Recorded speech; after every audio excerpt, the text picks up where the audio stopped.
अस्सलाम वालेकुम। आज हम बनाएंगे कच्चे आमों का मुरब्बा। क्योंकि गर्मियों का सीज़न है और बाज़ार में कच्चे आम बहुत ज़्यादा मिल रहे हैं, तो इसलिए मैंने आज कच्चे आम बनाने का सोचा है। तो आज मैं आप लोगों को कच्चे आमों का मुरब्बा बनाने का तरीका बताती हूँ कि कच्चे आम कैसे बनाए जाते हैं। ये रोटी के साथ और सुबह नाश्ते में पराठे के साथ बहुत ही अच्छे लगते हैं। ये बहुत जल्दी बन जाते हैं। तो चलें फिर बनाना स्टार्ट करते हैं। तो ये मैंने 1 किलो आम लिए, इनको मैंने अच्छी तरह छील लिया। छील के अब इनको इस तरह काट लेना है। ये थोड़े ज़्यादा गुद्दे वाले आम लेने हैं, जिनके अंदर ये इनका जो आम का गुद्दा है, पल्प इसे कहते हैं, ये ज़्यादा होना चाहिए। इसके इस तरह ये 2-2 पीसीस कर लेने हैं और ये भी अच्छी तरह उतार लेना है। ये गुठली को अच्छी तरह साफ़ कर लेना है।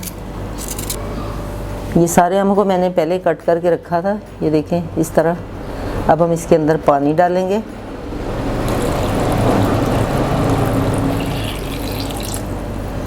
ये मैंने 2 कप पानी डाला है। पानी का कोई हिसाब नहीं, बस आम को डिप होना चाहिए। अब हम इसे बॉईल करते हैं।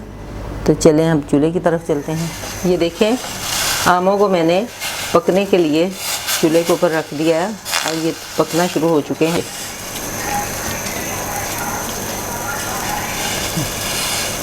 ये देखें इस तरह हम इसे हिला देंगे।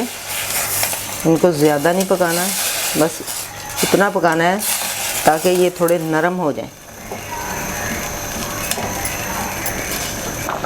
आम की कतलियों का कलर चेंज होना शुरू हो गया है। इसको मैंने नीचे वाले ऊपर और ऊपर वाले नीचे कर दिए। ये तकरीबन अब गल चुके हैं। ये देखिए, बस हमें इतना ही चाहिए। अब फ्लेम को हम बंद करते हैं और इसका सारा पानी जो है वो मैं निकाल लूँगी। ये देखें सारा पानी मैंने निकाल लिया है। अब हम इसके अंदर चीनी डालेंगे। थोड़ी रोक लेंगे ताकि ज़्यादा ना हो जाए। ये मैंने बारीक पिसी हुई चीनी ली है। बारीक पिसी हुई चीनी जो है वो जल्दी मेल्ट हो जाती है।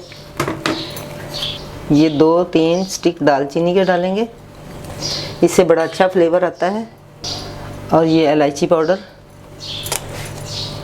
ये मैंने 4 इलायचियाँ ली हैं और उसको मैंने बारीक पीस लिया और इसको हल्की आंच पे पकने के लिए रख देना है। ये देखें चीनी सारी खुर चुकी है और उसका पानी बन गया है। अब हम इसके अंदर अच्छा कलर आने के लिए ये थोड़ा सा कलर डालेंगे, बिल्कुल थोड़ा सा डालना है। अगर आपके पास केसर है तो वो डालें, उससे फ्लेवर भी बड़ा अच्छा आता है और मुरब्बे का कलर भी बहुत अच्छा आता है। ये देखें कितना अच्छा कलर आया है और हमारा मुरब्बा जो है वो तैयारी के मरहले में है। अब हम इसके अंदर 2 चम्मच सिरका डालेंगे। सिरका डालने से ये जल्दी ख़राब नहीं होता। आप इसे 1 माह तक 2 माह तक चला सकती हैं। इसे ठंडा करके फ्रिज में रख दें तो ये 2 माह तक चल सकता है।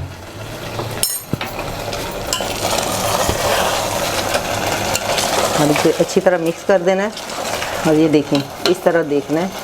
ये जब इसकी तार सी बन जाए तो फिर इस चूल्हे को बंद कर देना। ये बहुत ही शानदार मुरब्बा तैयार हो चुका है। दालचीनी डालने से इसकी इतनी अच्छी खुशबू है कि बहुत ही जायकेदार बना है। आप भी कच्चे आम लाएं और इसी तरह बनाकर सेव कर लें। ये गर्मियों का ख़ास तोहफ़ा है, ज़रूर बनाएं। तो अब मैं चूल्हे को बंद करती हूँ और इसे किसी बर्तन में निकाल लेते हैं। जब ये ठंडा हो जाए तो आप इसे एयरटाइट जार में डाल सकती हैं। ये देखिए मुरब्बे को मैंने एक बाउल में निकाल लिया। जब ये ठंडा हो जाएगा तो मैं इसे किसी जार में सेव कर लूँगी। अब ये इसके ऊपर से जो मैंने पानी निकाला था, ये उसका मैं आम का पन्ना तैयार करूँगी। ये इसको मैंने एक गिलास में डाल के रखा है। इस पानी को भी वेस्ट नहीं करते और ये इसका शरबत बहुत ही अच्छा बनता है। इसके अंदर मैंने पिसी हुई चीनी डाली है। ये थोड़ा सा ज़ीरा डालेंगे और ये काला नमक डाल के इसको अच्छी तरह मिक्स कर देंगे। अच्छी तरह मिलाने के बाद इसके अंदर बर्फ़ डाल के इसे सर्व करेंगे। ये बहुत ही टेस्टी पानी बनता है। ये हम बर्फ़ डाल देंगे इसके अंदर। बर्फ़ की टुकड़ियाँ डालने से बहुत ही अच्छा ठंडा हो जाएगा और इसका मज़ा और दुबाला हो जाएगा। तो लीजिए, ये आम का पन्ना भी तैयार हो चुका है। ये पानी भी ज़ाया नहीं गया।